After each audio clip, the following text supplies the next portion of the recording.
May I have your attention, please? Train number 22504 Dibrugarh Kanyakumari. Vivek express এটি শুধুমাত্র একটি train নয়, এটি বৈচিত্র্যময় ভারতের ঐক্য ও অখণ্ডতার প্রতীক। উত্তর পূর্ব ভারতের পার্বত্য অঞ্চল থেকে শুরু করে দক্ষিণ ভারতের সমুদ্র উপকূল পর্যন্ত ট্রেনটি প্রায় প্রতিদিনই চলাচল করে উত্তর ভারতের সাথে দক্ষিণ ভারতের মেলবন্ধনের অন্যতম মাধ্যম হিসেবে। উত্তর পূর্ব ভারতের চায়ের বাগান থেকে শুরু করে দক্ষিণ ভারতের সমুদ্র উপকূলীয় নারকেল বাগান একটি মাত্র ট্রেনেই দেখা সম্ভব। এই সেই বিবেক এক্সপ্রেস। জীবনে একবার তো এই ট্রেনে জার্নি করতেই হবে বস। তো সেই অভিজ্ঞতাই আপনাদের আমি শেয়ার করব। কলকাতা থেকে ট্রেনে করে কন্যাকুমারী ট্রেন ভ্রমণের অভিজ্ঞতা থাকছে এই পর্বে। এই বিবেক এক্সপ্রেসই হচ্ছে ভারতবর্ষের দীর্ঘতম ট্রেন রুট। প্রায় 4154 কিলোমিটারের জার্নি প্রায় 74 ঘন্টা, অর্থাৎ 3 দিনেরও বেশি সময় ধরে চলে।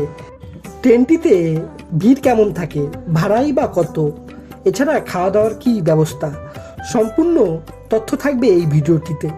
ভিডিওটি প্রথম থেকে শেষ পর্যন্ত অবশ্যই দেখুন। যদি কোনো প্রশ্ন থাকে কমেন্ট বক্সে জানাতে পারেন। ধন্যবাদ। তো চলুন শুরু করা যাক। আমার এই ট্রেন ভ্রমণের প্রথম গল্প শুরু হচ্ছে ডানকুনি জংশন রেলওয়ে স্টেশন থেকে। কারণ বিবেক এক্সপ্রেস কিন্তু কলকাতার কাছাকাছি এই ডানকুনিতেই দাঁড়ায়, তারপর কিন্তু সোজা খড়গপুর।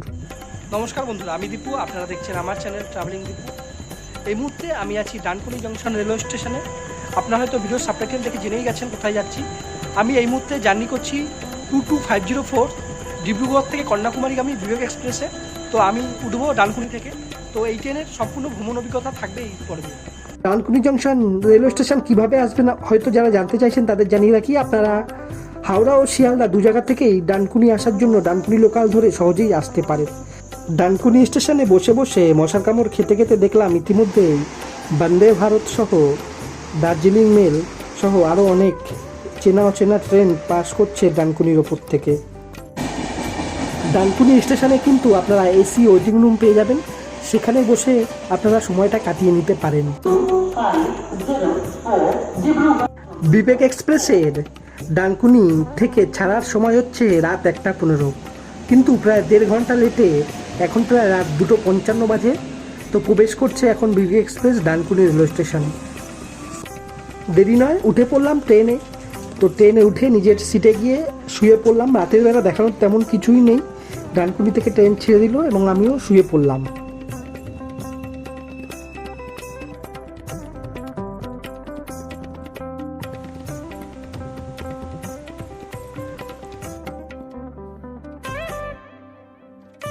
ইতিমধ্যেই ঘুম থেকে উঠে সকালবেলা চায়ের চুমুকে সকালটা শুরু করলাম উড়িষ্যার অচেনা কোনো এক জায়গা থেকে। ইতিমধ্যেই রাতে ট্রেন খড়গপুর ও বালাসোর পার করে এগিয়ে চলেছে।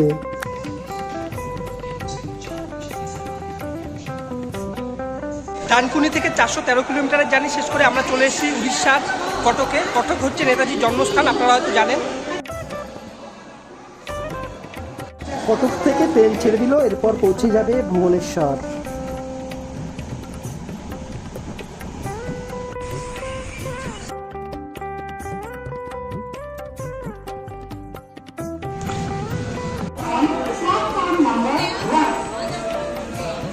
ডিব্রুগড় থেকে 1983 কিলোমিটারের জার্নি শেষ করে আমরা চলে এসেছি উড়িষ্যার রাজধানী ভুবনেশ্বরে। ট্রেনের নির্ধারিত সময় থেকে প্রায় 3 ঘন্টা লেটে চলছে এখন ট্রেন। প্রথম দিনের খাবার আমরা বাড়ি থেকেই ক্যারি করেছিলাম। তো ভুবনেশ্বর থেকে ছাড়ার পর আমরা দুপুরের লাঞ্চটা সেরে নিয়েছিলাম। এই ট্রেনে জার্নি করলে খাবার নিয়ে আপনাকে কোনো চিন্তা করতে হবে না, কারণ ট্রেনে কিন্তু প্যান্ট্রি কার আছে। খাবারের দাম একটু বেশি হলেও আপনারা খাবার কিন্তু পেয়ে যাবেন। ডিব্রুগড় থেকে প্রায় 2002 কিলোমিটারের জার্নি শেষ করে আমরা চলে এসেছি উড়িষ্যার খুদ্দা রোড জংশন রেলওয়ে স্টেশনে। এখান থেকে কিন্তু পুরী যাওয়ার লাইন ভাগ হয়ে যায়। আপনারা আমার কদিন আগে পুরী ভ্রমণের ভিডিওটা হয়তো দেখেছিলেন। এখান থেকে একটি লাইন পুরীর দিকে আর একটি দক্ষিণ ভারতের দিকে যায়। তো আমাদের ট্রেনটি এখন এগিয়ে যাবে দক্ষিণ ভারতের দিকে।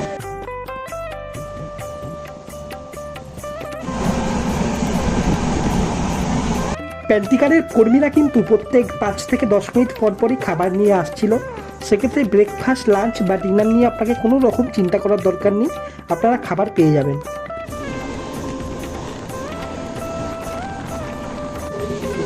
ছাড়ার পর আমাদের ট্রেন এগিয়ে চলেছে। এরপর কিন্তু আমরা চিলকারক ভারতের সবচেয়ে বড় নোনা জলের যে লেক বা হ্রদ, সেই চিল্কা হ্রদ আমরা পার করবো, আপনাদের দেখাচ্ছি এখন। ট্রেন কিন্তু এখন যাচ্ছে চিল্কা হ্রদের উপর থেকে। সামনে দেখতে পাচ্ছেন বাদিকে চিল্কা হ্রদ। এটা কিন্তু এই ট্রেনের একটা বাড়তি পাওনা হিসাবেই থাকলো।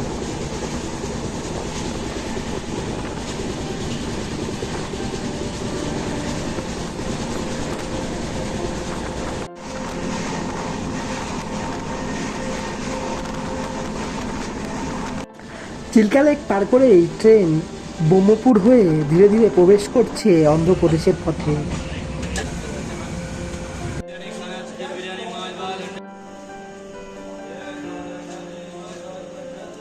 ট্রেন এই মুহূর্তে চলে এসেছে অন্ধ্রপ্রদেশে এই ট্রেনের প্রথম স্টপেজ পালাসাতে। এখানে 2 মিনিটের হল্ট, ট্রেন এখনো প্রায় 4 ঘন্টা লেটে চলছে। এই ট্রেনে কিন্তু অনবোর্ডিং ক্যাটারিং সার্ভিসের পাশাপাশি আপনারা স্টেশন থেকেও খাবার কিনে নিতে পারেন, অথবা চাইলে অনলাইনে বুকিং করেও আপনারা খাবার সহজেই কিনে খেতে পারেন।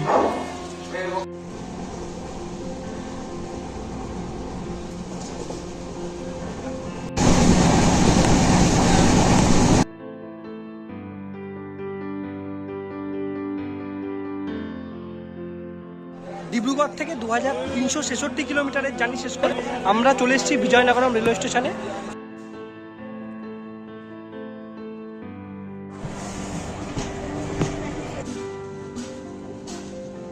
ডিব্রুগড় থেকে 2427 কিলোমিটারের জার্নি শেষ করে আমরা চলে এসেছি এই মুহূর্তে বিশাখাপত্তনমে। যারা ভাইজাগ আসতে চান তারা এই ট্রেনটিতে সহজেই আসতে পারেন। ভাইজাগ থেকে অনেকে ট্রেনে রাতের খাবার কিনছে। ভাইজাগ স্টেশনে দেখলাম এখানে কিন্তু সেলুন থেকে শুরু করে বিভিন্ন রকম আধুনিক সুবিধা এখানে আছে। বিশাখাপত্তনমে এই ট্রেনটির প্রায় 20 মিনিটের স্টপেজ, কারণ এখানে ট্রেনের ইঞ্জিন রিভার্স হয়।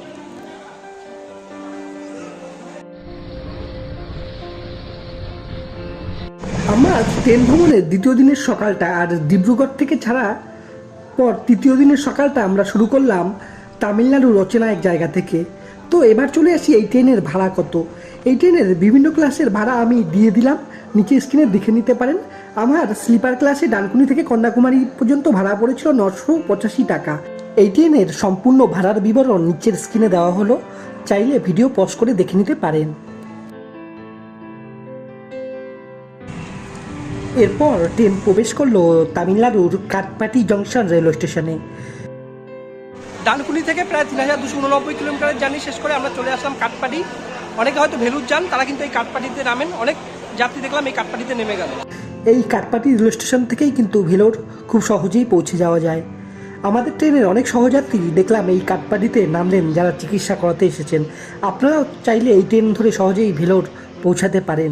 কাটপাটি রেলওয়ে স্টেশন থেকেই দুপুরে খাওয়ার জন্য একটি ডিম বিরিয়ানি ও চিকেন বিরিয়ানি কিনে নিলাম। বিরিয়ানিটি যথেষ্ট ভালোই ছিল, অনেকটা পোলাওর মতো খেতে, তবে খুব ভালো খেতে। এই বিবেক এক্সপ্রেস কিন্তু প্রতিদিনই চলাচল করে। ডিব্রুগড় থেকে সন্ধে 7:35 ছেড়ে তৃতীয় দিন রাত 9:45 কন্যাকুমারী পৌঁছায়। যাত্রাপথে প্রায় 4154 কিলোমিটারের যাত্রা শেষ করে 74 ঘন্টা 10 মিনিটে। ডিব্রুগড় থেকে কন্যাকুমারীর মাঝে এই ট্রেনটি প্রায় 57টি জায়গায় স্টপেজ দেয়। বিবেক এক্সপ্রেস তার যাত্রাপথের মাঝখানে প্রায় 9টি রাজ্যের ওপর থেকে চলাচল করে: আসাম, নাগাল্যান্ড, পশ্চিমবঙ্গ, বিহার, ঝাড়খণ্ড, উড়িষ্যা, অন্ধ্রপ্রদেশ, কেরালা ও তামিলনাড়ু। তবে এই ট্রেনের ঝাড়খণ্ডে কিন্তু কোনো অফিসিয়াল স্টপেজ নেই। ডিব্রুগড় থেকে 3644 কিলোমিটারের জার্নি শেষ করে আমাদের ট্রেন এই মুহূর্তে প্রবেশ করছে কোয়েম্বাটুরে।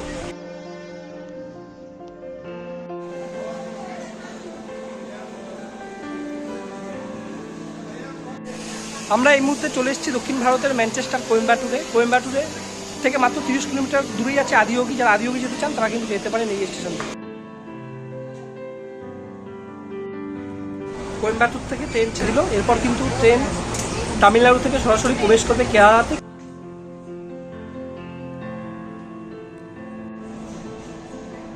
দুপুরের খাওয়া দাওয়া সেরে কোয়েম্বাটুর থেকে একটু আনারস নিয়ে নিলাম খাওয়ার জন্য।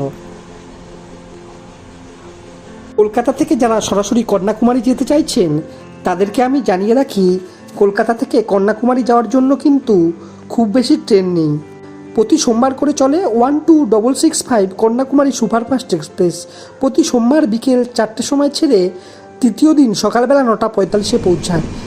এছাড়াও আছে 12660 গুরুদেব এক্সপ্রেস। এই গুরুদেব এক্সপ্রেস প্রতি বুধবার করে শালিমার স্টেশন থেকে রাত 11:45 ছেড়ে তৃতীয় দিন রাত 9:40 নাগেরকলি জংশন পর্যন্ত যায়। সরাসরি কন্যাকুমারী পর্যন্ত যায় না, নাগেরকলি জংশন থেকে কন্যাকুমারীর দূরত্ব 15 কিলোমিটার, এবং এখান থেকে কন্যাকুমারী যাওয়ার জন্য আপনারা বাস ও অটো পেয়ে যাবেন। ট্রেন ফাইনালি তামিলনাড়ু ছেড়ে প্রবেশ করছে কেরলে। এরপর কেরল হয়ে কিন্তু আবার ট্রেন কিন্তু সেই তামিলনাড়ুতেই প্রবেশ করবে, কারণ কন্যাকুমারী কিন্তু তামিলনাড়ুতে। স্বামী বিবেকানন্দের 150তম জন্মবার্ষিকীতে 2011 সালে নভেম্বর মাসে এই ট্রেনটি প্রথম উদ্বোধন হয়। তারপর থেকে কিন্তু এখনও ট্রেনটি প্রতিদিন সার্ভিস দিয়ে আসছে। ফাইনালি আমাদের ট্রেন প্রবেশ করছে কেরলের প্রথম স্টপেজ পালাক্কাড়ে।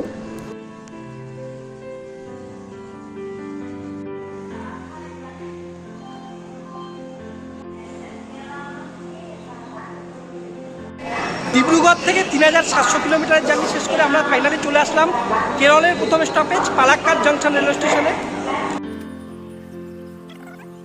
কেরলে ট্রেন প্রবেশের সাথে সাথেই কিন্তু প্রাকৃতিক বৈচিত্র্যে অনেকটা পরিবর্তন আসলো। কীরকম তা আপনারা ফোনের ক্যামেরায় দেখতেই পাচ্ছেন। এই ট্রেনের ভ্রমণ অভিজ্ঞতায় যা বুঝলাম, উত্তর পূর্ব ভারত থেকে প্রচুর মানুষ কাজের সূত্রে এই ট্রেন ধরে তারা দক্ষিণ ভারতের বিভিন্ন জায়গায় পৌঁছান। সেক্ষেত্রে ভারতীয় রেলের কাছে আমার অনুরোধ রইল, তারা যদি যাত্রী পরিষেবার দিকটা আরেকটু উন্নত করেন, ট্রেনটার পরিষ্কার পরিচ্ছন্নতা এবং সময়ের ব্যাপারটা যদি একটু দেখেন, খুব ভালো হয়। ট্রেন প্রবেশ করলো কেরলের ত্রিশূরে। এরপর রাত হয়ে গেল। ট্রেন একের পর এক স্টেশন পার করতে করতে শেষে এসে পৌঁছলো কেরলের রাজধানী তিরুবনন্তপুরমে। তিরুবনন্তপুরমের পর কিন্তু ট্রেন কার্যত প্রায় ফাঁকাই হয়ে গেল।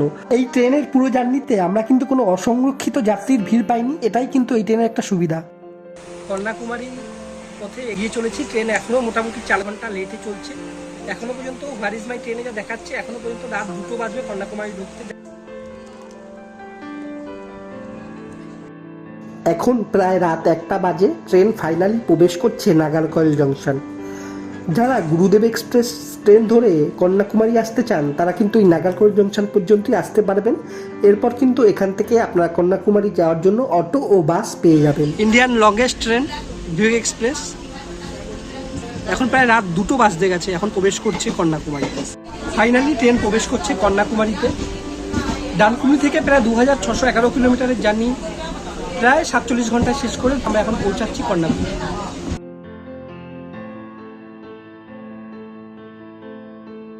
ডিব্রুগড় থেকে প্রায় 4154 কিলোমিটারের জার্নি 77 ঘন্টায় শেষ করে বিবেক এক্সপ্রেস কিন্তু এখন প্রবেশ করছে কন্যাকুমারীতে।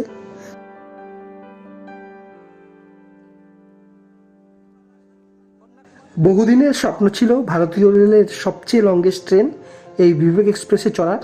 সেই স্বপ্ন আজ সত্যি পূরণ হলো। খুব ভালো লাগলো বন্ধুরা।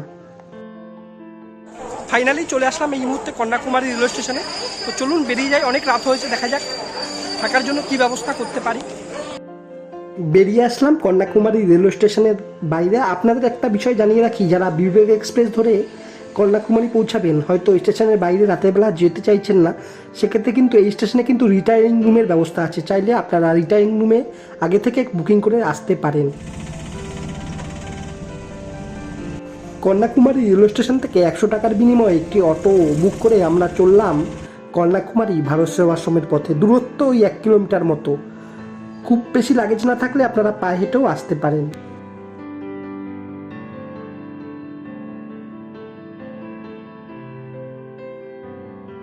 কেমন ছিল আমাদের কন্যাকুমারীতে ভারত সেবাশ্রমে থাকা ও খাওয়া দাওয়ার ব্যবস্থা?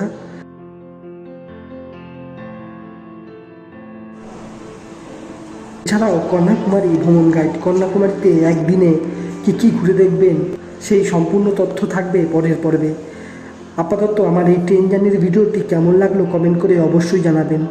যদি ভালো লাগে বন্ধুদের মাঝে শেয়ার করতে ভুলবেন না। সাবস্ক্রাইব করে পাশে থাকুন। ধন্যবাদ। এই মুহূর্তে চলে এসেছি বিবেকানন্দ রক মেমোরিয়ালে। আমার পিছনে দেখতে পাচ্ছেন সেই বিখ্যাত বিবেকানন্দ রক মেমোরিয়াল, যেখানে স্বামীজি সারা ভারত ভ্রমণের পর এই কন্যাকুমারীতে তিন সাগরের মিলনভূমিতে এসে তিনি তপস্যা করেছিলেন।